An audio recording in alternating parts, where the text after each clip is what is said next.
आता उद्धव ठाकरेंनीही बलात्कारी खरातवरून सत्ताधाऱ्यांवर निशाणा साधलाय।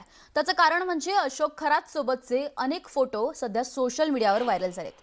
त्यात काही सत्ताधारी नेत्यांचाही समावेश आहे। त्यामुळेच ठाकरेंनी सत्ताधाऱ्यांना टोले लगावलेत।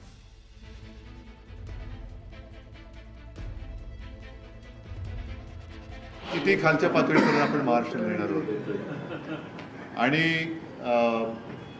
महाराष्ट्रामध्ये जादूटोणा हा कायदा आहे, पण त्या कायद्याचं पालन करणारेच जर का त्या अशा भोंदूबाबांच्या नादी लागणार असतील तर त्या भोंदूबाबांबरोबर त्यांच्या भोंदू भक्तांवरती सुद्धा कारवाई झाली पाहिजे। जे राजकारणामधले दिसत आहेत त्यांच्यावरती सुद्धा कारवाई झाली पाहिजे। तर आपण महाराष्ट्रामध्ये एक ज्याला आधुनिक म्हणू, ज्यांचं काही कर्तृत्व नाही, कर्तृत्व शून्य नेते किंवा पुढारी आहेत, त्यांना असे मार्ग अवलंबावे लागतात।